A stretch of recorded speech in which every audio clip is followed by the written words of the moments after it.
السلام علیکم۔ وہ قومیں تاریخ میں زندہ نہیں رہتی جو اپنے ماضی سے باخبر نہیں رہتی۔ ہر قوم کو یہ بات پتہ ہونی چاہیے کہ اس کا ماضی کن مراحل سے گزر کر ترتیب پایا ہے۔ تو قوموں کی عروج کی داستانیں ہوتی ہیں جو ان کے زوال کی داستانوں میں مدد کرتی ہیں دوبارہ سے عروج حاصل کرنے کے لیے۔ پاکستان کے قیام سے پہلے علماء کرام نے اور عوام اہل سنت نے ہندوستان میں موجود انگریزوں کے خلاف تحریکیں چلائیں، اور انہی تحریکوں کے نتیجے میں ہمیں یہ پیارا پاکستان ملا۔ تو جن لوگوں نے، جن علماء نے، جن تحریکوں کے نتیجے میں ہمیں پاکستان ملا، وہی لوگ، وہی علماء اور وہی تحریکیں آج اس پاکستان میں اس حال میں کیوں ہیں؟ اس کیوں کا جواب جانتے ہیں، لیکن ہمارے جو لوگ ہیں وہ یہ بھی جاننا چاہیں گے کہ کیا ہم ہمیشہ سے ایسی تھے یا ہمارا کوئی اچھا دور بھی تھا۔ تو اہل سنت کی تاریخ کے نشیب و فراز کو جاننے کے لیے، اہل سنت کی تاریخ کے عروج و زوال کی داستان کو جاننے کے لیے آج ہمارے ساتھ اسٹوڈیو میں موجود ہیں ایک ایسی شخصیت جو کہ کسی تعارف کی محتاج نہیں ہے، لیکن پروگرام کا فارمیٹ ہے کہ مجھے ان کا تعارف پیش کرنا ہے۔ آپ اس وقت جمعیت علماء پاکستان سندھ کے ڈپٹی جنرل سیکریٹری ہیں۔ آپ اس وقت مرکزی جماعت اہل سنت کراچی کے امیر ہیں، اور آپ اہل سنت کی واحد طلبہ تنظیم انجمن طلبہ اسلام کے مرکزی صدر رہ چکے ہیں، سابق مرکزی صدر ہیں۔ میں اس پروگرام میں خوش آمدید کہوں گا صاحبزادہ زبیر ہزاروی صاحب کو۔ بہت شکریہ۔ السلام علیکم حضرت۔ وعلیکم السلام ورحمۃ اللہ۔ کیسے مزاج اور کیا حال احوال ہیں؟ الحمدللہ۔ حضرت، جیسے کہ میں نے انٹرو میں عرض کیا کہ ہر قوم کی ایک عروج کی داستان ہوتی ہے، ایک زوال ہوتا ہے۔ جو لوگ اپنے عروج کو نہیں سنبھال پاتے عموماً انہی کو زوال ہوتا ہے۔ تو ہمارے یہ جو نوجوان ہیں جو آج کل سوشل میڈیا پر بہت زیادہ ٹائم گزارتے ہیں، تو آج کے نوجوان کا مسئلہ یہ ہے کہ یہ نوجوان دین بیزار ہے۔ اس کو ہمارے علماء کے اندر، مولویوں کے اندر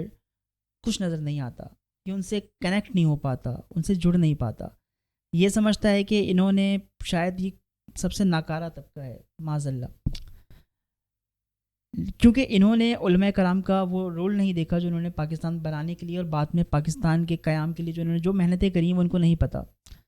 تو میں چاہوں گا کہ ہم بات کا آغاز یہاں سے کریں کہ آپ نے وہ دور دیکھا ہے، ہم نے وہ دور سنا ہے، تو کیا ہم اہل سنت ہمیشہ سے اسی حال میں تھے جس حال میں آج ہیں؟ بہت شکریہ۔ بسم اللہ الرحمن الرحیم۔ فراز بھائی، آپ نے آج کے اس پروگرام میں مجھے مدعو کیا، میں آپ کا اور آپ کی ٹیم کا مشکور ہوں۔ جیسا کہ آپ نے یہ فرمایا کہ اہل سنت و جماعت کی تاریخ پاکستان کے حوالے سے اور تحریک آزادی پاکستان کے حوالے سے ہمارے اکابرین کی کیا خدمات ہیں۔ دنیا جانتی ہے کہ 1857 کی جو تحریک آزادی تھی، جس کے لیے علامہ فضل حق خیر آبادی، جو کہ تحریک آزادی کے جو روح روا تھے، قائد تھے، انہوں نے انگریزوں کے خلاف فتویٰ جاری کیا جہاد کا، اور انہوں نے کہا کہ ہم انگریزوں سے آزادی چاہتے ہیں۔ علماء اکرام نے ان کے ساتھ شانہ بشانہ چلے اور ایک بڑی تحریک چلی، اور اس تحریک کے اندر جو ہے بہت سارے گرفتاریاں ہوئیں، بڑی قربانیاں جو ہے ان کا سامنا کرنا پڑا۔ خود علامہ فضل حق خیر آبادی کو گرفتار کر لیا گیا، اور پھر کالا پانی کی سزا ان کو ہوئی، اور اس کا انہوں نے پھانسی کا معاملہ ان کا ہوا۔ اور یہ جد و جہد ان کی شہادت سے ختم نہیں ہوئی، بلکہ علماء اور مشائخ جو ہے وہ اس سلسلے کو آگے لے کر چلتے رہے۔ پھر مسلم لیگ کے نام سے ایک تحریک، اور پھر اس کی قیادت اور اس کے معاملات علماء و مشائخ جتنے بھی اہل سنت کے تھے اس تحریک کے حصہ بنے، اور تحریک آزادی پاکستان کے حوالے سے انہوں نے بڑا کردار ادا کیا۔ اہل سنت و جماعت کی سنی بنارس کانفرنس، جو کہ اہل سنت کی ایک نمائندہ جماعت تھی باقاعدہ، اور اس پلیٹ فارم سے اہل سنت و جماعت کے علماء اور مشائخ جو ہے وہ تحریک آزادی پاکستان کے لیے راہ ہموار کر رہے تھے، عوام کو اور مسلمانوں کو جو ہے وہ جمع کر رہے تھے، اور ایک آزاد ملک کے حصول کے لیے تیار کر رہے تھے کہ ہم نے اس ملک کو بنانا ہے اور حاصل کرنا ہے۔ ان اشخاص میں، ان علماء میں اعلیٰ حضرت عظیم البرکت مجدد دین و ملت پروانہ شمع رسالت امام احمد رضا خان فاضل بریلوی رحمۃ اللہ تعالی علیہ کے شہزادے مفتی اعظم ہند مصطفیٰ رضا خان صاحب رحمۃ اللہ تعالی علیہ وہ بھی شریک تھے، اور اعلیٰ حضرت کے خلفاء میں صدر الافاضل علامہ نعیم الدین مراد آبادی صاحب رحمۃ اللہ تعالی علیہ وہ بھی شریک تھے، اور اعلیٰ حضرت کے خلیفہ مبلغ اسلام علامہ شاہ محمد عبدالعلیم صدیقی میٹھی رحمۃ اللہ تعالی علیہ، یہ وہ جلیل القدر علماء تھے جن کی عوام کے اندر بڑی مقبولیت تھی، اور انہوں نے ایک بڑی تحریک کا سلسلہ قائم کر رکھا تھا، اور ہر طرف سے چونکہ مسلمانوں کی یہ چاہت تھی کہ ہم ایک آزاد ملک جو ہے اس کو قیام عمل میں لے کر آئیں، تاکہ مسلمان آزادی کے ساتھ اس ملک کے اندر اللہ کی بات کر سکیں اور وہاں پر اللہ کے نظام کو نافذ کر سکیں، قرآن کے نظام کو نافذ کر سکیں۔ اس کے لیے ان کا ایک جد و جہد مسلسل جو ہے وہ جاری و ساری تھا، اور الحمدللہ ان بزرگوں کی ان قربانیوں کے صدقے سے اللہ تعالیٰ نے 14 اگست 1947 کو پاکستان مسلمانوں کو تحفے کے طور پر عطا فرمایا۔ یہ بڑی قربانیاں اور بڑی تاریخ ہے اس کے پیچھے، اور بڑی جو ہے جد و جہد مسلسل ہے کہ ہمارے اکابرین نے اپنی جانوں کے نذرانے پیش کیے، اور اکابرین نے جو ہے وہ اپنے ان معاملات کو لے کر آگے چلے، اور جس کا نتیجہ پھر الحمدللہ ہمیں یہ ملک پاکستان جو ہے وہ ملا۔ 27 رمضان المبارک 14 اگست 1947 کو اللہ تعالیٰ نے یہ نعمت ہمیں عطا فرمائی۔ اس ملک کے بنانے میں ہمارے اکابرین کا بڑا کردار ہے، ان کی بڑی خدمات ہیں، شب و روز کی ان کی خدمات شامل ہیں، اور انہوں نے بے لوث کام کیا ہے اس ملک کو بنانے کے لیے، اس کو ایک آزاد ملک بنانے کے لیے انہوں نے اپنا خون جگر دیا ہے، اپنی جوانیاں لگائی ہیں، اپنا مال خرچ کیا ہے، اپنی اولادوں کو قربان کیا ہے، بڑی بے پناہ قربانیاں ہیں۔ اور تحریک آزادی پاکستان کے حوالے سے تو دنیا جانتی ہے کہ 20 لاکھ لوگ جو ہے اس تحریک کا جو ہے وہ تحریک میں جو ہے وہ شہید ہو گئے، انہوں نے اپنی جانوں کے نذرانے پیش کیے، اور کروڑوں مسلمان جو ہے وہ متاثر ہوئے، انہوں نے اپنا گھر بار چھوڑ دیا، اپنی جائیدادیں چھوڑ دی، اپنی بڑے بڑے محلات، اپنی حویلیاں چھوڑ کر وہ جب پاکستان بن گیا تو یہاں پاکستان آئے، اور پھر انہوں نے قسم پرسی کے عالم میں جو ہے یہاں پھر سے ایک نئے انداز سے نئی زندگی کا آغاز کیا، اور پاکستان جو ہے الحمدللہ پھر وہ آگے چلا۔ جہاں تک تعلق ہے اہل سنت و جماعت کا، تو ہمارے اکابرین نے ہر دور کے اندر ہر زمانے میں بڑا کردار ادا کیا۔ اعلیٰ حضرت کے خلفاء میں مبلغ اسلام علامہ شاہ عبدالعلیم صدیقی میٹھی رحمۃ اللہ تعالی علیہ پاکستان بننے کے بعد آپ چونکہ سفیر اسلام بھی تھے، آپ ایک علمی گھرانے سے آپ کا تعلق تھا، تو پوری دنیا کے اندر آپ نے تبلیغ کے حوالے سے سفر جو ہے اس کو کیا، اور قائد اعظم محمد علی جناح کے ساتھ آپ کی مشاورت بھی رہتی تھی، اور قائد اعظم محمد علی جناح نے مبلغ اسلام علامہ شاہ محمد عبدالعلیم صدیقی میٹھی رحمۃ اللہ تعالی علیہ کو سفیر اسلام کا لقب بھی دیا تھا۔ قائد اعظم محمد علی جناح نے خود دیا تھا، اور قائد اعظم کے ساتھ جو تعلق تھا اس گھرانے کا یہ کوئی نیا نہیں، بہت پرانا ہے۔ علامہ شاہ محمد عبدالعلیم صدیقی میٹھی رحمۃ اللہ تعالی علیہ کے جو بھائی ہیں مولانا نذیر احمد صدیقی رحمۃ اللہ تعالی علیہ، ان کے ساتھ قائد اعظم کے بہت زیادہ قریبی تعلقات تھے، بلکہ مذہبی معاملات میں وہ مشاورت ان سے کیا کرتے تھے، اور قائد اعظم محمد علی جناح نے رتن بائی سے جو شادی کی، تو رتن بائی کو اسلام میں لانے والے یعنی کلمہ پڑھانے والے بھی مولانا نذیر احمد صدیقی رحمۃ اللہ تعالی علیہ تھے۔ اچھا، اور قائد اعظم کا نکاح جو ہے ان کے ساتھ جو پڑھایا وہ بھی مولانا نذیر احمد صدیقی صاحب رحمۃ اللہ تعالی علیہ نے پڑھایا، یعنی اتنا قریبی ایک تعلق تھا۔ اور جب پاکستان بن بھی گیا تو مبلغ اسلام ہجرت فرما کر پاکستان تشریف لے آئے، اور یہاں پر انہوں نے دینی حوالے سے جو ہے یہاں کام شروع کیا، اور یہاں پر سلسلہ کیا، اور پھر وہ چونکہ ایک چاہت ہے، اور آقا دو جہاں صلی اللہ علیہ وسلم کا فرمان بھی ہے کہ جس نے میرے شہر کے اندر انتقال کیا، وفات پائی، تو میں اس کی شفاعت کا جو ہے وہ ضامن ہوں۔ تو اسی نیت کے ساتھ بڑے بڑے اکابر علماء اس نیت کے ساتھ اپنی آخری زندگی جو ہے روضہ رسول پر جا کر گزارتے رہے، تو مبلغ اسلام نے بھی اس طریقے کو اپنایا، اور اپنی آخری زندگی جا کر انہوں نے مدینے میں گزاری، اور وہیں ان کا انتقال ہوا، اور جنت البقیع میں آج بھی وہ مدفن ہیں، وہاں موجود ہیں ماشاءاللہ۔ ماشاءاللہ۔ تو صاحبزادہ صاحب یہ بتائیے گا کہ دیکھیں کسی بھی چیز کو بنانا شاید سب سے مشکل کام ہوتا ہے، کہ آپ نے ایک چیز وجود میں ہی نہیں ہے اس کو آپ معرض وجود میں لے کر آ جائیں، یہ سب سے زیادہ محنت طلب کام ہے، اور ہمارے علماء نے ہمارے اکابرین نے یہ کام کر کے دکھایا۔ سوال میرا آپ سے یہ ہے کہ پھر ہوا کیا، یہ تسلسل برقرار کیوں نہیں رہا؟ کیا پاکستان بنانے کے بعد ہمارے اکابرین گھروں کو چلے گئے، یا انہوں نے مزید کنٹریبیوشن کی اس کے ساتھ؟ جی فراز بھائی، آپ جس طرح فرما رہے ہیں بالکل ایسا ہی ہے کہ جب پاکستان جب بن رہا تھا، اس کی تحریک آزادی پاکستان میں علماء و مشائخ نے بڑا کردار ادا کیا۔ سنی بنارس کانفرنس کے نام سے ایک تنظیم تھی، اس کی ساتھ انہوں نے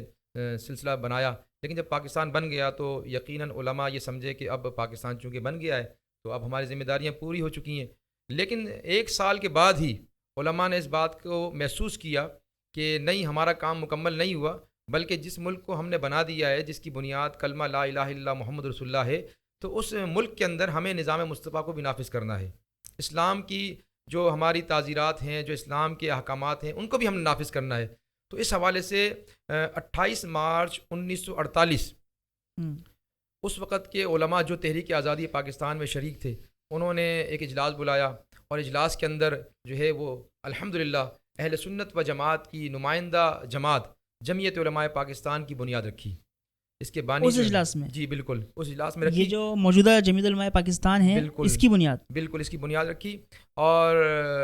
اس کے جو پہلے بانی صدر ہیں جی، وہ علامہ ابو الحسنات احمد قادری صاحب رحمۃ اللہ تعالی علیہ ہیں، جو داتا صاحب کے مزار پر آج بھی ان کی مزار جو ہے وہ بنا ہوا ہے. داتا صاحب کا مزار ہے، بالکل ان کے ساتھ ہی ان کی قبر ہے، اور بالکل داتا صاحب کے مزار کے ساتھ ہی ان کا ادارہ جامعہ حزب الاحناف کے نام سے ہے. تو وہ بانی صدر تھے، اور اس جماعت کے جو بانی ہیں وہ غزالی زماں راضی دوران علامہ کاظمی شاہ صاحب رحمۃ اللہ تعالی علیہ، وہ اس کے بانی بھی ہیں اور بانی ناظم اعلیٰ بھی ہیں. تو ان اکابرین نے بنایا، اور الحمدللہ پھر پورے پاکستان کے اندر انہوں نے علماء کو جمع کیا، مشائخ کو جمع کیا، اور مذہبی حوالے سے انہوں نے جو ہے وہ ایکٹیویٹی کو جاری رکھا. اور حکومت اس وقت جو بھی تھی اس کے ساتھ یہ رابطے میں رہے، اور ان کو مذہبی حوالے سے مشاورت ان کی ہوتی رہی، اور معاملات جو ہے وہ چلتے رہے. لیکن چونکہ پاکستان کے اندر تاریخ میں یہ لکھا ہوا ہے کہ پاکستان بننے کے بعد بھی اسلام دشمن قوتوں نے اپنے عزائم کو ختم نہیں کیا، بلکہ پاکستان بننے کے بعد بھی انہوں نے پاکستان کو اندرون خانہ کمزور کرنے کی کوشش کی، پاکستان کی بنیادوں کو کھوکھلا کرنے کی کوشش کی. اور اس میں سب سے بڑا دشمن پاکستان کا جو تھا وہ قادیانی طبقہ تھا.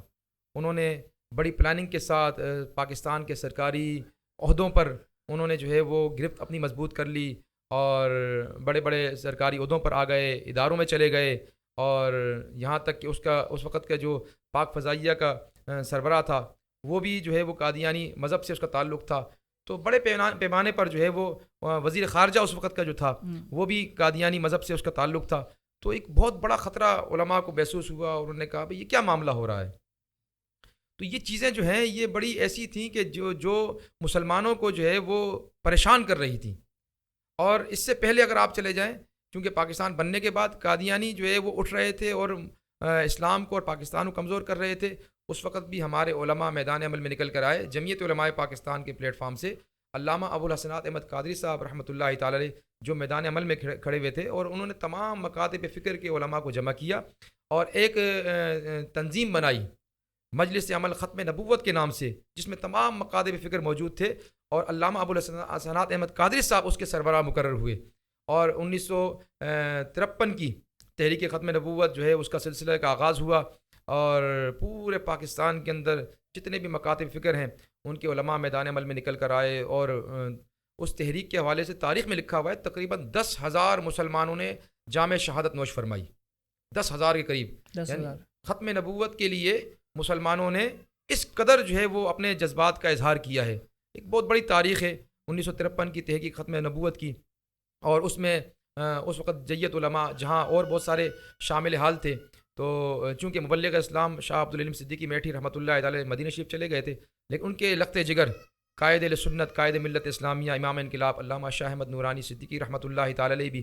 کراچی میں آرام باغ سے، چونکہ کراچی کا مرکز آرام باغ تھا، تو آرام باغ جمعے کی نماز کے بعد یہاں سے اس وقت فاتح سرد علامہ عبدالحامد بدایونی صاحب رحمۃ اللہ تعالی علیہ کی قیادت میں اور دیگر علماء کی قیادت میں، اور قائد سنت علامہ شاہ احمد نورانی بھی ان کے ساتھ تھے، نوجوان تھے اس وقت. تو سب علماء نے یہاں سے تحریک کا آغاز کیا، اور گرفتاریاں دینے کے لیے اعلان کیا کہ ہم بھائی حکومت کے سامنے ہم کھڑے ہوئے ہیں، اور قادیانی لوبی کو ہم پاکستان میں نہیں پنپنے دیں گے. اس حوالے سے انہوں نے قربانیاں پیش کی ہیں. تو ایسی بات نہیں ہے کہ ہمارے اکابرین نے کوئی کام نہیں کیا، ہمارے اکابرین نے بہترین کام کیا. اور پھر جب اس بات کو محسوس کیا ہمارے بزرگوں نے،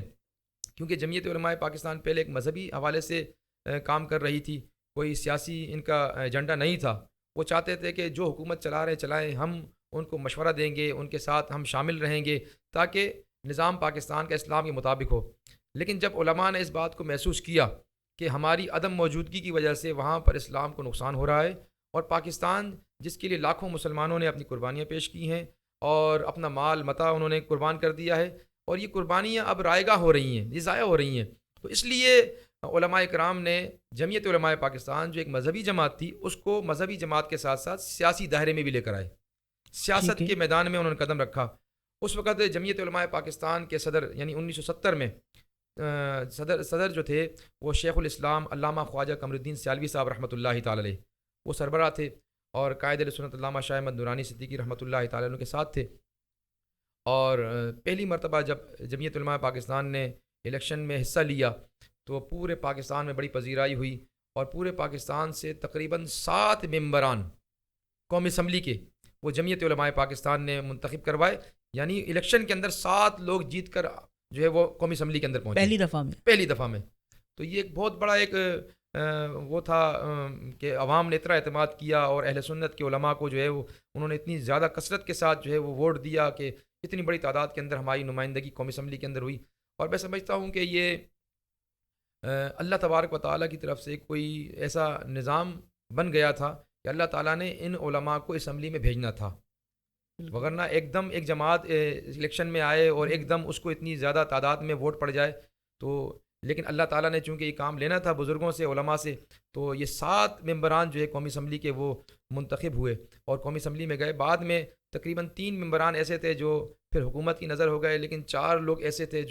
جنہوں نے عملی وہاں پر کردار ادا کیا اور پاکستان کو اسلامی سانچے کے اندر ڈھالنے کے لیے انہوں نے جو ہے وہ اپنا کردار ادا کیا. زبیر بھائی، ہمارے جو سننے والے لوگ ہیں ان کے لیے یہ بالکل نئی باتیں ہیں. جی میں چاہوں گا کہ آپ ان 7 کا نام بھی بتا دیں جو اسمبلی میں گئے تھے. اچھا، جو 4 لوگ باقی تھے وہ جنہوں نے اپنا کردار ادا کیا، جی، جن میں خود قائد اہل سنت علامہ شاہ احمد نورانی صدیقی رحمۃ اللہ تعالی علیہ، اور شیخ الحدیث علامہ عبد المصطفیٰ اظہری صاحب رحمۃ اللہ تعالی علیہ، اور مولانا سید محمد علی رضوی صاحب رحمۃ اللہ تعالی علیہ حیدرآباد والے، اور انہی کے ساتھ مولانا محمد ذاکر صاحب جھنگ والے. یہ 4 لوگ وہ تھے جنہوں نے باقاعدہ جس عزم کے ساتھ اسمبلی میں پہنچے تھے تو اس عزم کے ساتھ اس ہمت کے ساتھ وہ وہاں پر ڈٹے رہے، اور انہوں نے اپنی موجودگی سے پاکستان کو، نہ صرف پاکستان بلکہ پوری دنیا کے مسلمانوں کو ایسا پیغام دیا ہے کہ جہاں پر اہل سنت و جماعت کے علماء کھڑے ہوتے ہیں تو وہ میدان میں ہارتے نہیں ہیں بلکہ وہ سرخرو ہو کر لوٹتے ہیں. الحمدللہ ان علماء نے وہاں پر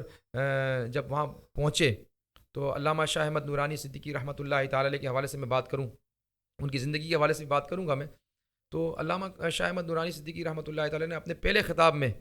یہ تقریر کرتے ہوئے یہ فرمایا کہ یہ سامنے جو شوکیس میں دستور پاکستان کا رکھا ہوا ہے، اگرچہ اس میں لکھا ہوا ہے کہ پاکستان کا صدر مسلمان ہوگا، لیکن میں اس دستور کو نامکمل سمجھتا ہوں. یہ نورانی میں نے کہا، یہ نورانی میں نے فرمایا. ٹھیک ہے، آپ نے فرمایا یہ اگرچہ پاکستان کا دستور ہے اور اس میں دستور میں لکھا ہوا ہے کہ پاکستان کا صدر مسلمان ہوگا، لیکن پھر بھی میں اس کو نامکمل سمجھتا ہوں. تو وہاں کے جو لوگ تھے انہوں نے پوچھا بھائی کیا مسئلہ ہے، تو حضرت نے فرمایا کہ مسلمان تو لکھا ہوا ہے کہ صدر ہو، لیکن مسلمان کسے کہا جائے یہ نہیں لکھا ہوا. باقاعدہ دستور میں مسلمان کی تعریف لکھی جائے کہ مسلمان کہا کسے جاتا ہے. تو پھر حضرت قائد اہل سنت نے وہاں پر قرارداد پیش کی اور مسلمان کی تعریف پہلے پاکستان کے دستور میں موجود نہیں تھی. نہیں، پہلے نہیں تھی. یہ تھا کہ پاکستان کا صدر اور وزیر اعظم جو ہے وہ مسلمان ہوگا، لیکن مسلمان کس کو کہنا چاہیے یہ وہاں نہیں لکھا ہوا تھا، کیونکہ ہمارے علماء اس بات کو جانتے تھے کہ پس پردہ کچھ سازشی عناصر وہ کسی نہ کسی طریقے سے پاکستان کی جڑوں کو کھوکھلا کرنا چاہتے ہیں. تو چونکہ یہ ایک مدبر قسم کے علماء تھے،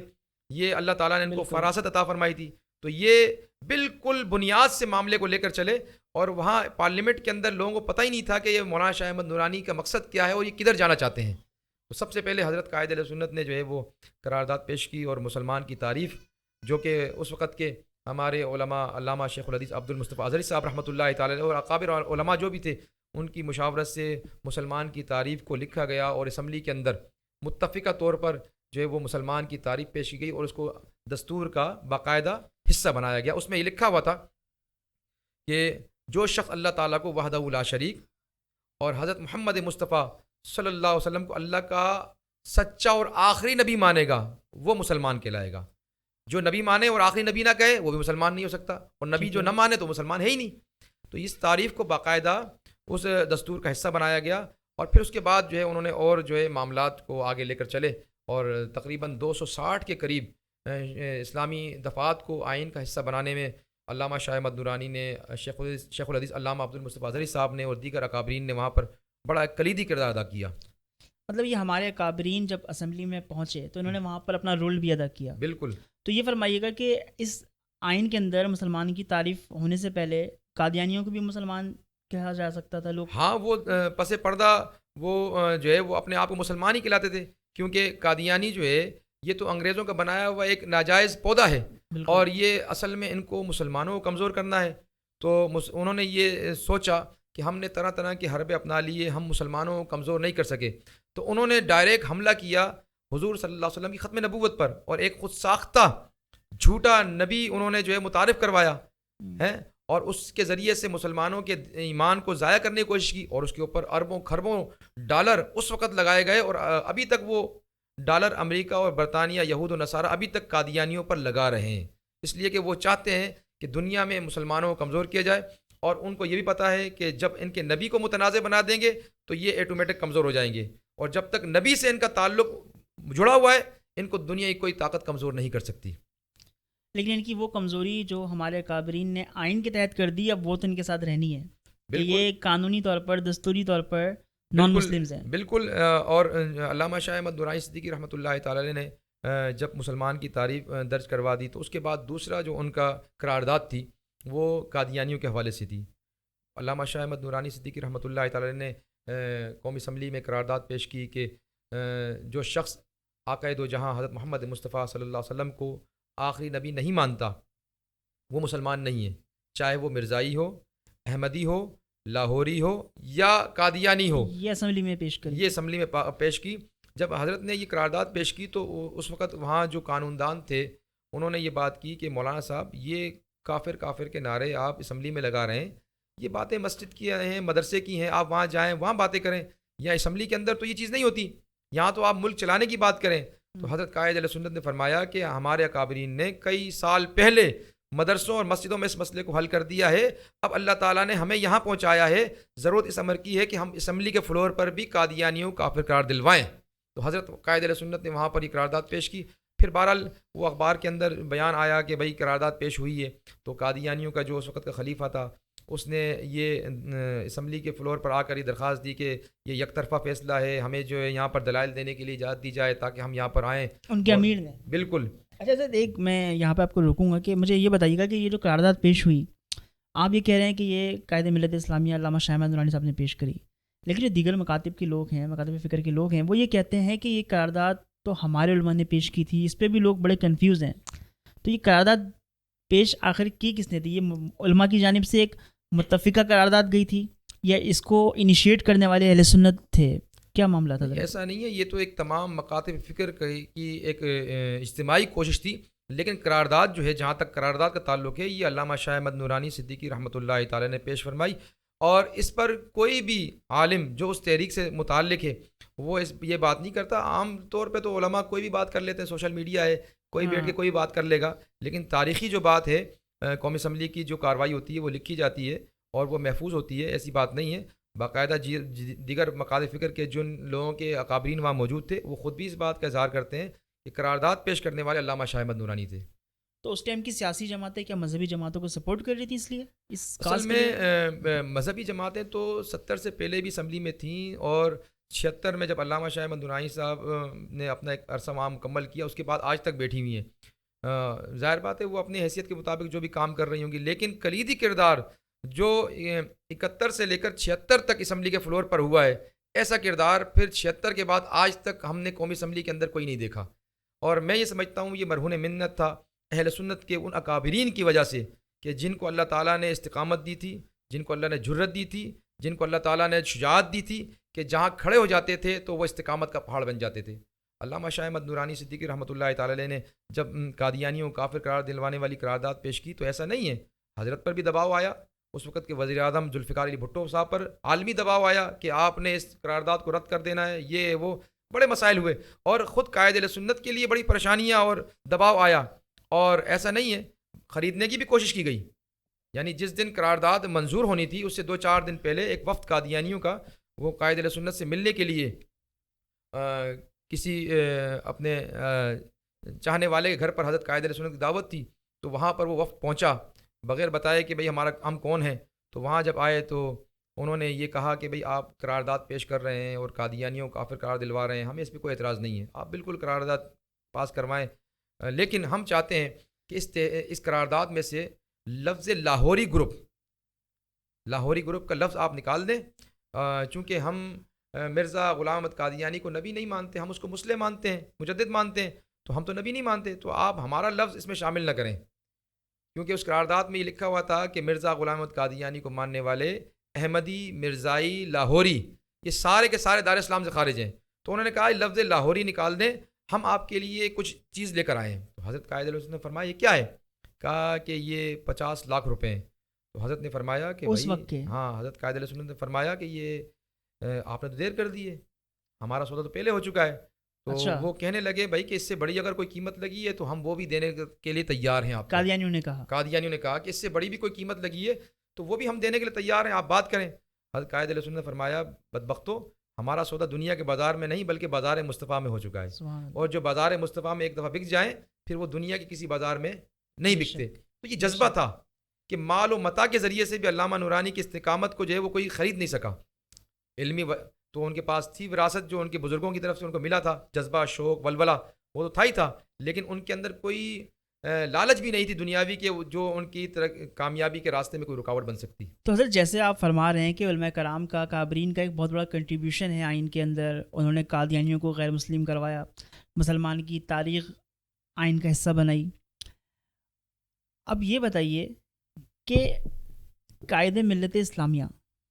علامہ شاہ احمد نورانی یہ ایک منفرد شخصیت ہیں. آپ نے بھی جتنی بھی ڈسکشن کری اس میں مجھے سننے میں ایسا لگ رہا ہے کہ یہ ایک لیڈنگ پرسن تھے، یہ سارے معاملے کو لیڈ کر رہے تھے، اور جمعیت علماء پاکستان کو بھی آپ ہی لیڈ کر رہے تھے. تو جب آپ اسمبلی سے واپسی آتے ہیں 76 میں، آئی تھنک آپ کا اسمبلی کا دور پورا ہوا، تو پھر آپ کے ساتھ مطلب پھر دوبارہ وہ گہما گہمی، وہ ماحول، وہ ساتھ کیوں نہیں بن پایا؟ اصل میں جو 1977 کے انتخابات ہوئے نا، انتخابات تو ہو گئے تھے، لیکن اس انتخابات میں جو دھاندلی ہوئی جس کے خلاف پورے پاکستان میں جو ہے وہ حزب اختلاف جو ہے میدان میں نکل کر آئی، اور انہوں نے جو ہے اس وقت جو بھی حکومت تھی اس کے خلاف جو ہے وہ تحریک چلائی. اور پھر درمیان میں اس وقت جنرل ضیاء الحق صاحب وہ درمیان میں آ گئے، اور انہوں نے اس وقت کی جو حکومت تھی اس کا تختہ جو ہے الٹ دیا. اور پھر جنرل ضیاء الحق صاحب نے 1977 میں یہ اعلان کیا کہ میں 90 دن میں دوبارہ الیکشن کرا دوں گا. 90 دن میں تو وہ 90 دن کے لیے آئے تھے، اور تقریباً 11 سال وہ پاکستان پر مسلط رہے، اور 11 سال کے عرصے میں انہوں نے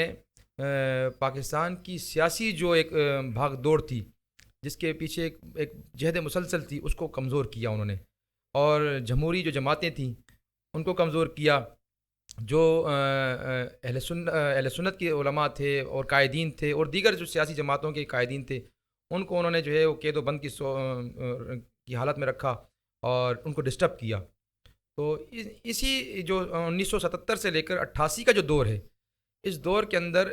جمعیت علماء پاکستان کو بڑے چیلنجز کا سامنا کرنا پڑا، اور میں یہ سمجھتا ہوں کہ اس کے پیچھے بھی امریکہ ہے، اس لیے کہ جمعیت علماء پاکستان کی پہلی مرتبہ انٹری اسمبلی کے اندر، اور پاکستان کو ایک اسلامی آئین دے دیا گیا. قادیانی والا مسئلہ جو 100 سالہ پرانا مسئلہ تھا اس کو بڑی خوش اسلوبی کے ساتھ متفقہ طور پر پوری قومی اسمبلی کے ممبران نے، اگر کسی نے حمایت نہیں کی تو مخالفت بھی نہیں کی، تقریباً سارے ممبران نے متفقہ طور پر اس آئین کو بنایا. تو اس پر امریکہ اور یہود و ہنود بڑے پریشان تھے. انہوں نے پھر جمعیت علماء پاکستان کے اوپر انہوں نے ریڈ لائن لگا دی. انہوں نے کہا یہ جماعت ہمیں اسمبلی میں نہیں چاہیے، اگر یہ دوبارہ اگر آتی ہے تو یہ کوئی نیا انقلاب برپا کرنے کی بات کرے گی اور یہ پھر معاملہ ہو جائے گا خراب. تو پھر جو جنرل صاحب تھے وہ پاکستان پر وہ ظاہر بات ہے مسلط رہے، اور پھر 1985 کا انہوں نے غیر جماعتی الیکشن کروایا بہت ساری. لیکن حضرت دیکھیں، امریکہ ویسے تو ہر چیز کے پیچھے سے ہی امریکہ ہی نکل کر آ جاتا ہے. امریکہ نے بالکل کیا، لیکن امریکہ تو 7 سمندر پار ہے، وہ خود تو یہاں پر گراؤنڈ پہ آ کے کچھ نہیں کرتا. اس نے لارنس آف اربیہ کے ذریعے سلطنت عثمانیہ کو تباہ و برباد کیا. تو یہ لارنس آف اہل سنت کون لوگ تھے؟ آپ نام نہ بتائیں، لیکن قائد ملت اسلامیہ کے جو رفیق خاص تھے وہ کیوں آپ سے دور ہو گئے، کیوں آپ کو چھوڑ کے چلے گئے؟ میں یہ سمجھتا ہوں کہ انسان کا جو سب سے اچھا قریبی ساتھی ہوتا ہے وہی سب سے با اعتماد ساتھی ہوتا ہے. تو اتنی بڑی شخصیت، اتنا بڑا لیڈر، پوری دنیا اس کو قائد ملت اسلامیہ کہہ رہی ہے، اور سفیر اسلام ہے، ورلڈ اسلامک مشن چلا رہا ہے، اور علماء کی جو گلوبل تنظیم ہے اس کو لیڈ کر رہا ہے. ایک اتنا با کردار، با صلاحیت رہنما کیوں اپنے ساتھ چھوڑ گئے؟ اصل میں ایک عرض کروں کہ جمعیت علماء پاکستان کی قیادت نے تو کوئی کمی نہیں چھوڑی. انہوں نے جب یہ 77 کی تحریک کے بعد جو یہ معاملہ جو ہوا تو علامہ شاہ احمد نورانی صدیقی رحمۃ اللہ تعالی علیہ نے اس وقت بھی ببانگ دہن جنرل ضیاء الحق صاحب کو انہوں نے اس بات کا کہا کہ بھائی آپ نے 90 دن کا وعدہ کیا اور 90 دن میں آپ الیکشن کروائیں. جنرل صاحب کی چونکہ نیت جو ہے وہ خراب ہو گئی تھی، تو حضرت قائد اہل سنت علامہ شاہ احمد نورانی نے ان کے خلاف بھی بیانات دیے، اور پھر وہ مجبور ہوا علامہ شاہ احمد نورانی کو بلانے پر، اور میٹنگ ہوئی، اور اس میٹنگ کے اندر علامہ شاہ احمد نورانی نے آمنے سامنے اس کی آنکھوں میں آنکھیں ڈال کر بات کی اور کہا کہ تم جو ہے وہ خائن ہو، تم نے یہ پورے پاکستان کی قوم سے جھوٹ بولا ہے، اور جھوٹا آدمی پاکستان کا سربراہ کیسے ہو سکتا ہے. تو جب حضرت قائد اہل سنت نے لاجواب کر دیا، حضرت کے ساتھ اس وقت مجاہد ملت عبدالستار خان نیائی صاحب اور دیگر اکابرین موجود تھے، تو جنرل صاحب نے حضرت قائد اہل سنت کو یہ پیشکش کی کہ 3 مہینے کا ٹائم ہے، آپ حکمت عملی بنا لیں، میں وزارت عظمیٰ آپ کو دیتا ہوں، ٹھیک ہے، 2 صوبوں کی گورنری دیتا ہوں، چونکہ اس وقت جو یہ ہوتی تھی کابینہ ہوتی تھی وزراء کی، یہ 12 رکنی تھی، تو کہا 8 وزارتیں میں آپ کو دیتا ہوں، آپ 12 میں سے 12 میں سے 8 وزارتیں آپ کو دیتا ہوں، اور آپ پاکستان میں نظام مصطفیٰ نافذ کر دیں. تو حضرت قائد اہل سنت چونکہ اللہ تعالیٰ نے ان کو بڑی فراست عطا فرمائی تھی اور اصول کے اوپر وہ قائم رہے اور اپنے اصولوں پر کبھی سودے بازی نہیں کی، تو حضرت نے وہاں پر جنرل ضیاء الحق صاحب کو جب انہوں نے پیشکش کی، جنرل ضیاء الحق صاحب نے، تو حضرت نے وہ پیشکش ان کی ٹھکرا دی، اور پھر اس کا خمیازہ یہ بھگتنا پڑا کہ جمعیت علماء پاکستان کو جو ہے کمزور کرنے کے لیے اس کے اوپر جو ہے جمعیت علماء پاکستان کے لوگوں کو جو ہے وہ خریدا گیا، اور جمعیت علماء پاکستان کو توڑا گیا، اور پھر 1985 کا غیر جماعتی الیکشن وہ جنرل ضیاء الحق صاحب لے کر آئے، اور پاکستان کی بہت ساری جماعتوں نے غیر جماعتی الیکشن میں بھی حصہ لیا، لیکن ایک جمعیت علماء پاکستان تھی جس نے ان انتخابات کا بائیکاٹ کیا. تو لوگوں نے بائیکاٹ کیا. حضرت نے کہا کیونکہ حضرت سے جب سوال ہوا کہ آپ نے کیوں بائیکاٹ کیا، تو حضرت نے فرمایا کیونکہ ہم ایک جماعت ہیں اور ہم نے جماعت کا حلف لیا ہے، اور ہم ایک حلفیہ حلف لینے کے بعد، ایک جماعت کے حلف لینے کے بعد ہم غیر جماعتی الیکشن میں اگر حصہ لیں گے تو ہم اپنے حلف جماعت کے دستور سے منشور سے ہٹ جائیں گے، ہم کیسے ایک غیر جماعتی الیکشن کا حصہ بن جائیں. تو حضرت قائد اہل سنت نے بائیکاٹ کیا. بہرحال جنرل ضیاء الحق صاحب نے غیر جماعتی الیکشن کروا کر حکومت قائم کی، اور وہ حکومت چلتی رہی، اور پھر یہ نظام چلتا رہا. لیکن جمعیت علماء پاکستان نے ہر دور ہر زمانے کے اندر اپنے معاملات کو جو ہے وہ انہوں نے رکھا، اور الیکشن جب بھی ہوئے اس الیکشن میں انہوں نے جو ہے پھر یہ 85 کے الیکشن کے علاوہ جب بھی 88 کے الیکشن ہوئے یا اس کے بعد جو بھی 95 کے الیکشن ہوئے، ہر الیکشن میں حضرت قائد اہل سنت جو ہے وہ میدان عمل میں رہے. یہ الگ بات ہے کہ رکاوٹیں پیدا کی گئیں، اور علامہ شاہ احمد نورانی کو اسمبلی میں نہ آنے دینے کے لیے انہوں نے مختلف حربے استعمال کیے، اور ہمارے معزز شخصیات کو انہوں نے استعمال کیا، لیکن قائد اہل سنت کے جو حوصلے تھے ان کو پست نہ کر سکے. وہ حضرت اپنے جذبے اور انقلاب کے ساتھ، انقلابی نعرے کے ساتھ وہ اپنے مشن پر ڈٹے رہے اور قائم رہے. تو یہ جو بات ہوتی ہے اکثر لوگ کرتے ہیں کہ اپنے ہی گراتے ہیں نشے من پہ بجلیاں، کیا یہ قائد ملت اسلامیہ کے لیے بالکل ٹھیک بات ہے؟ بالکل ایسا ہی ہے. حضرت قائد اہل سنت چونکہ وہ خود اپنی ذات میں ایک تحریک تھے، انجمن تھے. انہوں نے جب انقلاب کی تحریک کا آغاز کیا 1970 کے اندر، تو اس کے بعد پورے پاکستان سے بہت سارے لوگوں کو اٹھا کر انہوں نے سیاست کے میدان میں انہوں نے باصلاحیت بنایا، ان کو جو ہے وہ طریقے سکھائے، ان کو بات کرنے کا طریقہ سکھایا، سیاست کے حوالے سے ان کو تراشا، اور ایک بہترین قیادت کے لائق ان کو حضرت قائد اہل سنت نے جو ہے وہ میدان میں لے کر آئے. لیکن وہ اپنے معاملات کو جو ہے وہ سنبھال نہ سکے، اور استقامت جو ہے وہ اس کو نہ سنبھال سکے. حضرت قائد اہل سنت اکثر یہ خطاب میں اپنے فرمایا کرتے تھے کہ ہم نے نظام مصطفیٰ کی ٹرین میں ہم شریک ہوئے تھے، سفر ہم نے آغاز کیا تھا، اور نظام مصطفیٰ کی ٹرین چل رہی تھی، اور چلتے چلتے راستے میں اسلام آباد کا اسٹیشن آ گیا. تو کچھ لوگ یہ سمجھے کہ ہماری منزل اسلام آباد ہے، تو وہ اسلام آباد کے اسٹیشن پہ اتر گئے ہیں اور ہماری منزل نظام مصطفیٰ اسلام ہے. ہم اسلام کی ٹرین کے اندر بیٹھے ہوئے ہیں اور اپنی جد جہد کو جاری رکھا ہوا ہے ہم نے. تو جن لوگوں نے اس وقت مفادات کے لیے جمعیت علماء پاکستان کو چھوڑا، میں سمجھتا ہوں کہ ان کا ضمیر بھی ان سے آج ان کو ملامت کر رہا ہوگا. وہ اپنے ضمیر سے مطمئن نہیں ہوں گے. وہ انہوں نے نظام مصطفیٰ کا سودا کر دیا چھوٹی چھوٹی چیزوں کے اوپر، پلاٹ کے اوپر، پرمٹ کے اوپر، وزارتوں کے اوپر. وقتی طور پر تو ان کو فائدہ ہو گیا، لیکن جو ایک نظام مصطفیٰ کی تحریک چلی تھی پاکستان کے اندر اور بڑی تحریک تھی، اس تحریک کو انہوں نے نقصان پہنچایا. بہرحال نقصان پہنچایا.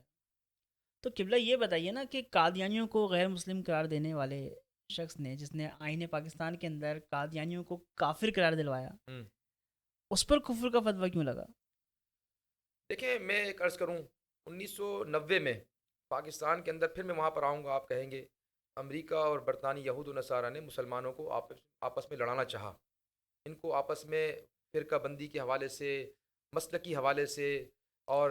قتل و غارت گری کی ہوا کو تو انہوں یہود و نصارہ دیا. تو فتوے نہیں دیتے نا، فتوے تو دارالعلوم دیتے ہیں. ہاں دارالعلوم دیتے ہیں لیکن ان سے دلوائے جاتے ہیں. تو اس وقت ایسا معاملہ ہوا کہ مسلکی اختلافات ہوئے اور پاکستان کے اندر 1990 کی جو دہائی تھی تو اس وقت بڑا خون خرابہ ہوا. اور اس خون خرابے کی آڑ میں مذہبی لوگوں پر پابندی اور مذہبی لوگوں کے لیے جو ہے وہ رکاوٹیں قائم کرنے کا ایک سلسلے کا معاملہ ہوا. تو ایسے وقت میں قائد اہل سنت علامہ شاہ احمد نورانی پھر میدان عمل میں نکل کر آئے اور 1995 کے اندر غالباً قائد اہل سنت نے تمام مسالک کو ایک جگہ جمع کیا اور ملی یکجہتی کونسل بنائی. اور انہوں نے کہا کہ بھائی کہ تمام مسالک اپنے طور پر جو کرنا ہے کریں، ایک دوسرے کے خلاف یا پاکستان کی سالمیت یا اسلام کی سالمیت کے حوالے سے کوئی ایسا قدم نہیں اٹھائیں گے جس سے اسلام کمزور ہو اور پاکستان کا امیج گرے. اور دنیا جو ہے وہ ویسے ہی پاکستان کو کمزور کرنا چاہتی ہے، پاکستان کے مذہبی طبقے کو کمزور کرنا چاہتی ہے. تو حضرت اس حوالے سے میدان عمل میں نکل کر آئے اور 1995 میں حضرت نے جب سے ملی یکجہتی کونسل بنائی ہے، پاکستان کے اندر تمام مذہبی جماعتوں کو ایک جگہ جمع کر دیا اور پھر تمام مذہبی جماعتوں نے علامہ شاہ احمد نورانی کو ملی یکجہتی کونسل کا سربراہ بنا دیا. تو حضرت نے وہاں پر کردار ادا کیا. سربراہی آپ کے پاس تھی. بالکل سربراہی آپ کے پاس تھی. اور الحمدللہ اللہ تعالیٰ نے چونکہ آپ کو علمی میدان کے اندر بھی اور سیاست کے حوالے سے، تدبر کے لحاظ سے آپ کو بڑی صلاحیتیں عطا فرمائی تھی. آپ جو ہے بڑے اچھے انداز سے اپنے دین کا اور مسلک کا ایک پیغام پیش کرتے تھے. کیونکہ اب تو سیاست اور مذہب کے اندر گالی گلوچ کا کلچر آ گیا ہے، بدتمیزی کا کلچر آ گیا ہے. ہر شخص یہ چاہتا ہے کہ میں چیخ کر بدتمیزی کر کے اپنے آپ کو حاوی کر لوں گا. ہمارے اکابرین کا کوئی طریقہ ایسا نہیں تھا. وہ اگر اپنے مخالف سے اختلاف بھی کرتے تھے تو تہذیب کے دائرے میں کرتے تھے، احترام کے ساتھ کرتے تھے. اور مخالف بھی وہ باوجود اس کے کہ وہ علامہ شاہ احمد نورانی ان سے اختلاف رکھتے تھے تو وہ تہذیب کے دائرے میں رہ کر ان کو جواب دیا کرتے تھے. تو قبلہ یہ فرمائیے، جو آپ پر فتویٰ آیا اور الیکشن کے دنوں میں ہی آیا، غالباً الیکشن سے کچھ دن پہلے یہ فتویٰ منظر عام پر آیا، اس نے آپ کو نقصان پہنچایا قائد ملت اسلامیہ کی جو ایک اصل میں آپ جو شخصیت بات تھی؟ کر رہے ہیں سن 2001 کی، کہ جب مجلس عمل بنی، یہ تسلسل تھا ملی یکجہتی کونسل کا. کیونکہ حضرت قائد اہل سنت نے جب ملی یکجہتی کونسل بنائی تو اس کے بڑے فائدے ہوئے. کم از کم مذہبی جماعتوں کو ایک پیج پہ آنے کا موقع ملا. اور جو ایک سوچا جاتا تھا کہ یہ کبھی ایک ساتھ بیٹھ نہیں سکتے، تو حضرت قائد اہل سنت نے فرمایا جو ہمارے مشترکات ہیں، کم از کم ہم مشترکات کے اوپر تو ہم ایک ہو سکتے ہیں نا. بہت ساری چیزیں ایسی ہیں جن میں ہمارا اختلاف ہے، وہ اپنی جگہ پر ہیں، لیکن جو مشترکات ہیں ان پر ہم ایک ہو جائیں. تو ملی یکجہتی کونسل کا تسلسل سن 2001 کے اندر متحدہ مجلس عمل کے طور پر جو ہے میدان عمل میں نکل کر آیا. کیونکہ لادینی قوتیں اسلام کو ویسے ہی دبانے کی کوشش کر رہی تھیں اور مذہبی جماعتیں فرداً کوئی خاص رول پلے نہیں کر پا رہی تھیں. اس لیے مذہبی جماعتوں کو ایک کیا. اور اسی دور کے اندر افغانستان کا مسئلہ، میرے خیال میں اکتوبر 2001 میں افغانستان کا مسئلہ بھی لگ گیا تھا. امریکہ نے افغانستان پر جو ہے وہ حملہ کیا اور وہاں پر جو ہے وہ جنگ چھڑ گئی. تو اس وقت اس حوالے سے بھی متحدہ مجلس عمل میدان عمل میں نکلی اور اس حوالے سے انہوں نے وہاں اس وقت سپورٹ بھی کی افغانستان کو. اور امریکہ کے مخالف بڑی انہوں نے تحریک چلائی. اور سن 2002 میں جو انتخابات ہوئے، ان انتخابات میں متحدہ مجلس عمل جو علامہ شاہ احمد نورانی نے اپنی فراست کے ذریعے سے جس کو بنایا تھا، قائم کیا تھا، تمام مکاتب فکر کو جمع کر کے، کیونکہ ان کا جو حریف تھا وہ کوئی مسلک نہیں تھا، بلکہ متحدہ مجلس عمل یہ سمجھتا تھا کہ ہمیں پوری دنیا کے اندر مسلمانوں کو آپس میں لڑا دیا ہے اور امریکہ اور برطانیہ یہود و ہنود جو ہے پوری دنیا میں اب مسلمانوں کی نسل کشی کر رہا ہے. تو انہوں نے کہا کہ بھائی ہم نے دشمن جو ہمارا عالمی ہے امریکہ، ہم نے اس سے نپٹنا ہے. ہم آپس میں ان اختلافات میں پڑھ کر ہم اس سے بے خبر ہو چکے ہیں، اور وہ بڑی آسانی کے ساتھ پوری دنیا کے اندر کبھی افغانستان میں گھس رہا ہے، کبھی چیچنیا میں، بوسنیا میں، اور فلسطین کے اندر جو بھی معاملات جہاں تک ہو رہے ہیں، ہر حوالے سے کہیں نہ کہیں سے امریکہ اور یہود و ہنود مل کر مسلمانوں کی نسل کشی کر رہے ہیں. حضرت قائد علیہ سنت میدان عمل میں نکل کر آئے، اور سن 2002 کے اندر متحدہ مجلس عمل کو بڑی اچھی جو ہے وہ کامیابی پورے پاکستان کی سطح پر ملی. اور وہاں پر پھر اسمبلی کے اندر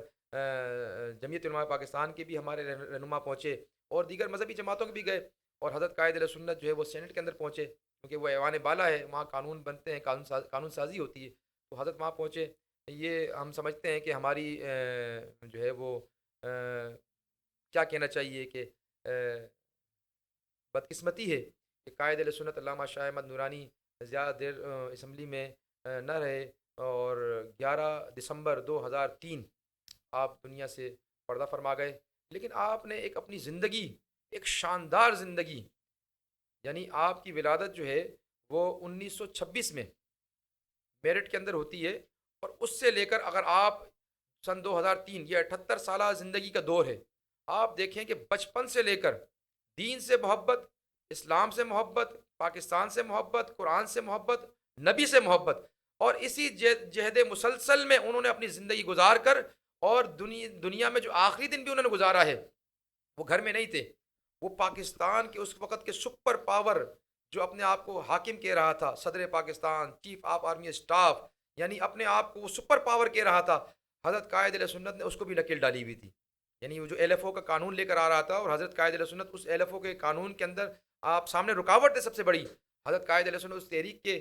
سلسلے میں ہی اسلام آباد میں موجود تھے، اور بلکہ جس دن حضرت کا وصال ہوا اس دن ایک اہم ترین اجلاس تھا، اور اس اجلاس کے اندر 17 تاریخ ایک ڈیڈ لائن دینی تھی کہ 17 تاریخ کے بعد پاکستان کے اندر ہم تحریک کا آغاز کریں گے، اور پورے پاکستان میں جلسے اور جلوس اور میلن مارچ ہوں گے، اور ہم اس کے خلاف، کیونکہ حضرت قائد علیہ سنت کا یہ کہنا تھا بھائی کہ تم یا صدر رہو یا چیف آرمی اسٹاف رہو، وردی اتارو یا صدر پاکستان بن جاؤ. تو چونکہ وہ دونوں عہدے لے کر اپنی حاکمیت کو جو ہے وہ نافذ کرنا چاہتا تھا، تو بہرحال حضرت قائد علیہ سنت نے اس حوالے سے، کیونکہ حضرت کا ایک ذاتی ماضی کے اندر بھی تجربہ رہا ہے. حضرت قائد علیہ سنت کا یہ پہلا کوئی مسئلہ نہیں تھا کہ جنرل مشرف کے ساتھ بات کر رہے تھے. جنرل یحییٰ کے ساتھ بھی حضرت قائد علیہ سنت کے بڑے مکالمے ہوئے، حضرت نے اس کے خلاف بھی بڑی کارروائی کی ہے. اور پھر جنرل ضیاء الحق کے ساتھ 11 سال اس کے ساتھ جنگ لگی رہی. 1999 میں جو حکومت کو گرا کر مشرف صاحب تشریف لے کر آئے، اور پھر انہوں نے آئین کو معطل کر دیا، اور آئین کو معطل کرنے کی وجہ سے وہ جو شکیں تھی قادیانیوں کافر قرار دلوانے والی آٹومیٹک، وہ بھی معطل ہو گئی تھی. تو حضرت قائد علیہ سنت نے تحریک چلائی، کیونکہ اس وقت قادیانی پوری دنیا کے اندر جشن منا رہے تھے. لندن کے اندر بہت بڑا انہوں نے عالمی جشن منایا، اور کہا کہ بس جس قانون کی وجہ سے ہم غیر مسلم تھے پاکستان میں، ہمیں آزادی مل گئی آئین معطل ہونے کی وجہ سے. آئین معطل ہونے کی وجہ سے. تو حضرت قائد علیہ سنت چونکہ جنہوں نے قادیانیوں کافر قرار دیا تھا وہ موجود تھے، میدان میں تھے، وہ پھر میدان عمل میں نکل کر آئے، اور انہوں نے تحریک کا آغاز کیا، اور بڑے بڑی کانفرنسیں اور جلسے کیے. اور مشرف کو باقاعدہ ٹی وی پر آ کر اس بات کا اعلان کرنا پڑا کہ میں ان شکوں کو، جن شکوں کے اندر قادیانیوں کافر قرار دیا گیا ہے، یا دیگر جو مذہبی ہمارے معاملات ہیں، ان کو میں نہیں چھیڑوں گا، ان سے میرا کوئی معاملہ نہیں ہے، اور میں باقاعدہ مسلمان ہوں، اور میں اس معاملے کو لے کر چل رہا ہوں. عموماً ہوتا یہ ہے کہ جب گھر کے بڑے لڑتے ہیں تو نقصان بچوں کا ہوتا ہے. قائد ملت اسلامیہ اور آپ کے ہی ایک رفیق خاص علامہ جمیل احمد نعیمی نے اہل سنت کی قیادت کو مضبوط کرنے کے لیے، فیوچر لیڈرشپ کے لیے ایک بہت بولڈ سٹیپ لیا. انہوں نے ایک نرسری کا قیام کیا جس کو انجمن طلبہ اسلام کہتے ہیں. تو اس کو انیشیٹ کرنے والے بانی ہے انجمن جمیل احمد نعیمی صاحب، اور یہ ایک بہت اچھا کام چلا. آج بھی جب ہم اس دور کی چیزیں دیکھتے ہیں تو بڑا انسپائر ہوتے ہیں، اسپیشلی ہم یوتھ انسپائر ہوتی ہے کہ یار کیا کام تھا، کیا دور تھا. تو بڑوں کی لڑائی میں بچوں کا نقصان بھی ہوا. تو یہ جہاں جے یو پی کی کئی شاخیں بن گئیں، کئی معاملات ہو گئے، تو یہ انجمن طلبہ اسلام کے ٹکڑے کیوں گئے حضرت؟ یہ کیا ہوا؟ اصل میں عرض کر رہا تھا کہ 1970 میں جو انقلابی ایک تحریک کا آغاز ہوا، اور ایک بہت بڑی طاقت سامنے آئی تھی. تو اور پھر یہ جو 1977 کی معاملہ ہوا، اس کے بعد جمعیت علماء پاکستان کو جو کمزور کرنے کے لیے جو لوگ حکومت کا حصہ بن گئے، ان لوگوں کی چونکہ تعلق واسطہ تھا، تو سرکاری مشینری ان کے پاس تھی، وزارتیں ان کے پاس آ گئیں، انہوں نے کئی لوگوں کو نوکریاں دلوائیں. اب ظاہر بات ہے پاکستان کے اندر معاشی حالات اور معاشی معاملات تو ہر کسی کے ساتھ ہوتے ہیں. تو اس حوالے سے انہوں نے گورنمنٹ کے خزانوں کی جو ہے وہ منہ کھول دیے اور لوگ جو ہے وہ تجوریاں پریشان، کھول دیں. تجوری کھول دی. اور اس حوالے سے جو ہے لوگ جو ہے وہ ویسے ہی معاشی طور پہ کمزور تھے تو لوگوں کو بہت سارے مالی مفادات ہوئے. لیکن جہاں تک آپ نے بات کی انجمن طلبہ اسلام کی، نظریاتی کارکنان نے انجمن طلبہ اسلام کے 2 ٹکڑے ہونے کے بعد بھی باقاعدہ انجمن طلبہ اسلام کو سنبھالا اور الحمدللہ اپنی بساط کے مطابق آج تک اتنی ضربیں کھانے کے باوجود، آمریت کی ضربیں کھانے کے باوجود اور بہت سارے ماشاء اللہ کا سامنا کرنے کے باوجود بھی علامہ شاہ احمد نورانی کی فکر کے ساتھ، آپ کے نظریات کے ساتھ، جس وجہ سے علامہ جمیل احمد نعیمی صاحب نے اس کو بنایا تھا، کیونکہ ہر سیاسی جماعت کی کوئی نہ کوئی طلبہ ونگ ہوتی ہے. تو جمعیت علماء پاکستان کے لیے بھی اس بات کو محسوس کیا گیا کہ انجمن طلبہ اسلام کے جو ہمارے لوگ ATI سے فارغ ہو جائیں، ہم چاہتے ہیں وہ پڑھا لکھا طبقہ جمعیت علماء پاکستان میں باقاعدہ سیاسی حوالے سے اکابرین اہل سنت کی قیادت میں کام کرے. لیکن افسوس کی بات یہ ہے کہ جو لوگ اس وقت ایوانوں میں تھے یا جو جنرل ضیاء کے ساتھ چلے گئے، انہوں نے انجمن طلبہ اسلام کے ساتھیوں کو غیر سیاسی کے نعرے سے ان کو منسوب کیا. اور پھر نقصان یہ ہوا، یہ بہت بڑا نقصان ہوا کہ اہل سنت کے آج بھی ہزاروں ایسے نوجوان ہیں جو انجمن طلبہ اسلام سے وہ فارغ ہوئے اور فارغ ہونے کے بعد آج وہ جمعیت علماء پاکستان کے لیے تو کام نہیں کر سکتے، نہ کرنا چاہتے ہیں، ان کے دلوں میں نفرت بٹھا دی ہے. لیکن وہ مسلم لیگ کے لیے، پیپلز پارٹی کے لیے، PTI کے لیے سیاسی کام کر رہے ہیں. سینکڑوں لوگ آج بھی ان جماعتوں میں انجمن طلبہ اسلام کے فارغ ہوئے لوگ وہاں کام کر رہے ہیں. تو علامہ شاہ احمد نورانی کا یہ کہنا تھا کہ انجمن طلبہ اسلام جو 10-12 سال تک، 15 سال تک ہم سیدی مرشدی یا نبی کے نعرے لگاتے ہیں، عشق رسول کے نعرے لگاتے ہیں، تو ہم فارغ ہونے کے بعد جو ہماری نظریاتی جماعت جمعیت علماء پاکستان ہے، ہمارا طالب علم تیار ہونے کے بعد اگر سیاست کرنا چاہتا ہے تو جمعیت علماء پاکستان کے پلیٹ فارم سے نظام مصطفیٰ کے لیے اپنے جو ہے وہ معاملات کو آگے لے کر چلے. تو حضرت قائد اہل سنت کا یہ تھا. لیکن جنرل ضیاء الحق صاحب کی جو نوازشات تھیں، انہوں نے جہاں جمعیت علماء پاکستان کو نقصان پہنچایا، اس کے ساتھ ساتھ انجمن طلبہ اسلام کو، انجمن نوجوانان اسلام کو، جماعت اہل سنت کو، ہر حوالے سے ہر پلیٹ فارم کے انہوں نے ٹکڑے کر دیے اور اہل سنت کو جو ہے وہ بالکل ٹکڑیوں میں بانٹ کر کمزور کر دیا. لیکن وہ جماعت کو تو توڑ لیا، لیکن وہ جمعیت علماء پاکستان کی قیادت کو، انجمن طلبہ اسلام کے مخلصین کو، جماعت اہل سنت کے مخلصین کو، ان کے حوصلوں کو نہ توڑ سکے. الحمدللہ آج بھی ان کی فکر کی امین انجمن طلبہ اسلام الحمدللہ پاکستان کے تعلیمی اداروں کے اندر کام کر رہی ہے. مرکزی جماعت اہل سنت جو اکابرین نے بنائی تھی، الحمدللہ وہ آج بھی فعال ہے، جس کے صوبہ سندھ کے امیر قبلہ حضرت علامہ مفتی محمد جان نعیمی صاحب الحمدللہ اس کو چلا رہے ہیں. مرکز امیر جو ہے وہ پیر طریقت پیر میاں عبدالخالق صاحب برچونڈی شریف والے، وہ اس جماعت کو لیڈ کر رہے ہیں. الحمدللہ حضرت قائد اہل سنت کے تربیت یافتہ لوگ ہیں، اس جماعت کو لے کر چل رہے ہیں. جمعیت علماء پاکستان بھی الحمدللہ حضرت قائد اہل سنت کے جو ساتھی تھے، درینہ ساتھی پیر اعجاز ہاشمی صاحب، الحمدللہ جمعیت علماء پاکستان کو اس وقت وہ ریپرزینٹ کر رہے ہیں، اس کو چلا رہے ہیں اور جمعیت علماء پاکستان موجود ہے. لیکن بات وہیں آتی ہے کہ جو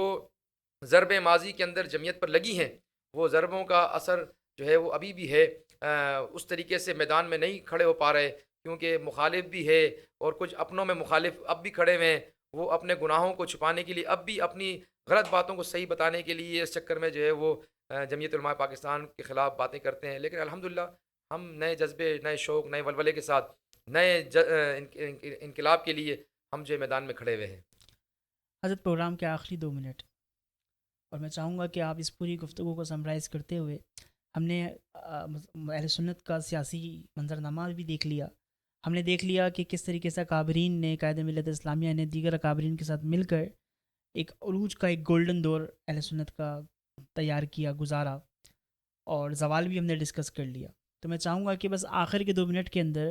آپ یہ سیاسی منظرنامے کے علاوہ قائد ملت اسلامیہ کی شخصیت پر 2 منٹ کی گفتگو کر کے ہمیں شکریہ کا موقع دیں. حضرت قائد اہل سنت 31 مارچ 1926 کو ہندوستان کے شہر میرٹھ میں ایک علمی گھرانے میں پیدا ہوئے. آپ کے والد گرامی خود ممتاز عالم دین تھے، مبلغ اسلام علامہ شاہ عبدالعلیم صدیقی میٹھی رحمۃ اللہ تعالی علیہ، اور شاہ عبدالعلیم صدیقی خود اعلیٰ حضرت کے خلیفہ ہیں. تو حضرت قائد اہل سنت نے گھر میں دینی ماحول پایا. تقریباً 8 سال کی بہت کم عمر میں حضرت قائد اہل سنت ماشاء اللہ حفظ قرآن مکمل کر لیا اور اس کے بعد آپ نے ثانوی تعلیم کے لیے وہیں میرٹھ میں اسکول میں تعلیم حاصل کی، اور پھر آپ نے نیشنل عربک کالج کے اندر آپ نے اپنی ثانوی تعلیم کو مکمل کیا، پھر الہ آباد یونیورسٹی سے آپ نے گریجویشن مکمل کی، اور اس کے بعد پھر آپ نے دینی علم حاصل کرنے کے لیے میرٹھ کے اندر جامعہ اسلامیہ قومیہ میں آپ نے داخلہ لیا۔ آپ کے استادوں میں صدر المدرسین علامہ غلام جیلانی میرٹھی رحمۃ اللہ تعالی علیہ، جنہوں نے آپ بڑی محنت کر کے آپ کو درس نظامی جو ہے وہ پڑھایا، اور 8 سال کا عرصے میں آپ نے درس نظامی مکمل کیا، اور مکمل کرنے کے بعد اللہ کے فضل و کرم سے جن لوگوں نے آپ کی دستار بندی فرمائی وہ بھی اعلیٰ حضرت کے خلفاء تھے۔ علامہ سعد اللہ فاضل نعیم الدین مراد آبادی صاحب رحمۃ اللہ تعالی علیہ نے، انہوں نے نورانی میاں کی دستار بندی فرمائی، اور اعلیٰ حضرت کے شہزادے مفتی اعظم ہند مولانا مصطفیٰ رضا خان صاحب رحمۃ اللہ تعالی، انہوں نے دستار بندی فرمائی نورانی میاں کی، اور خود علامہ شاہ احمد نورانی کے والد مبلغ اسلام علامہ شاہ عبدالعلیم صدیقی میٹھی رحمۃ اللہ تعالی، علامہ غلام جیلانی صاحب رحمۃ اللہ تعالی، ان اکابرین نے دستار بندی فرمائی، اور پھر حضرت نے اسی مدرسے کے اندر باقاعدہ درس و تدریس بھی فرمائی، اور افتاء کے حوالے سے آپ نے وہاں فتویٰ نویسی بھی کی، اور پھر جب پاکستان بن گیا یہاں تشریف لے آئے۔ اچھا، تحریک آزادی پاکستان میں بھی حضرت قائد اہل سنت نے اس وقت بھی کردار ادا کیا جب کالج میں آپ تھے، تو آپ نے نیشنل گارڈز کے نام سے آپ نے طلباء کی ایک تنظیم بنائی تاکہ کالج کے نوجوانوں کو جمع کریں اور تحریک آزادی پاکستان کے لیے ان کو آپ تیار کریں تاکہ علماء کی قیادت میں یہ تحریک آزادی پاکستان کا حصہ بن سکیں، اور پھر پاکستان تشریف لے آئے۔ یہاں پر آپ نے اپنے والد صاحب کے انتقال کے بعد تبلیغی مشن، چونکہ ورلڈ اسلام مشن حضرت کا ادارہ تھا، اور آپ کے والد صاحب بھی عالمی مبلغ اسلام تھے، تو علامہ شاہ احمد نورانی نے اپنے والد صاحب کے نقش قدم پر چلتے ہوئے عالمی سطح پر آپ نے پوری دنیا کا دورہ کیا، اور آپ نے جتنے اسلامی ممالک تھے یا غیر اسلامی ممالک تھے وہاں جا کر اسلام کا آپ نے صحیح چہرہ پیش کیا۔ تقریباً 2000 کے قریب اسلامک ادارے، جن میں مساجد بھی ہیں، مدارس بھی ہیں، اور بہت دینی حوالے سے ادارے بنائے، خدمت خلق کے حوالے سے آپ نے ادارے بنائے، اور ان کو باقاعدہ بنانا، اسے بنایا نہیں، بنانے کے بعد ان کو چلایا بھی۔ ہر سال 6 مہینے آپ پاکستان سے باہر ہوتے تھے، ان اداروں کو دیکھنے جاتے تھے، جو نئے بنانے تھے ان کو بناتے تھے، اور بہت سارے ممالک تو ایسے ہیں جہاں پر پہلے مسجدیں نہیں تھیں، حضرت قائد اہل سنت نے وہاں پر پہنچ کر باقاعدہ پہلی مسجد اسلام کی جو ہے آپ نے قائم فرمائی۔ جس طرح فرانس کی سرزمین پر پہلے مسجد نہیں تھی اور وہاں الاؤ نہیں تھا، حضرت قائد اہل سنت جب وہاں پر گئے، آپ نے وہاں تبلیغ فرمائی، تو مسلمانوں نے کہا یہاں مسجد نہیں ہے، ہمیں پریشانی ہے، بھائی آپ گورنمنٹ سے پرمیشن لیں۔ جب پرمیشن لینے جانے لگے تو وہاں گورنمنٹ پرمیشن نہیں دے رہی تھی، تو حضرت قائد اہل سنت نے فرانس کی کورٹ کے اندر کیس کیا، اور وکیل نہیں خود وہاں پر گئے، اور آپ نے وہاں جج سے پوچھا یہ بتائیے کہ فرانس کون سے مذہب کا ملک ہے؟ اگر کسی خاص مذہب کا تو کوئی مسئلہ نہیں ہے، اور اگر یہاں اور مذاہب کی عبادت خانے موجود ہیں تو مسلمانوں کی پابندی آپ نے لگائی ہوئی ہے، ہم تو امن پسند لوگ ہیں۔ تو بہرحال حضرت قائد اہل سنت کے دلائل پر وہاں پر پرمیشن ملی، اور فرانس کی سرزمین پر پہلی مسجد جو ہے وہ حضرت علامہ شاہ احمد نورانی نے اس کی بنیاد رکھی، اور عظیم الشان وہ مسجد بنی۔ اسی طرح ہالینڈ کے اندر جہاں مسجد طیبہ، ہالینڈ کی سب سے بڑی مسجد، علامہ شاہ احمد نورانی نے اس کی بنیاد رکھی۔ پوری دنیا کے اندر بے شمار ادارے بنائے اور بڑا کام کیا تبلیغی حوالے سے۔ ہزاروں غیر مسلم جو ہیں علامہ شاہ احمد نورانی کے ہاتھ پر کلمہ پڑھ کر مسلمان ہوئے، اور آج وہ دنیا کے اندر اسلام کی دعوت کو پھیلا رہے ہیں۔ یہ کارنامہ علامہ شاہ احمد نورانی کا ہے، جو ان کے ساتھ انشاءاللہ ہمیشہ جو ہے وہ منسلک رہے گا۔ ہزاروں سال نرگس اپنی بے نوری پہ روتی، بڑی مشکل سے ہوتا ہے چمن میں دیدہ ور پیدا۔ اگلے پروگرام تک کے لیے اجازت دیجیے، السلام علیکم۔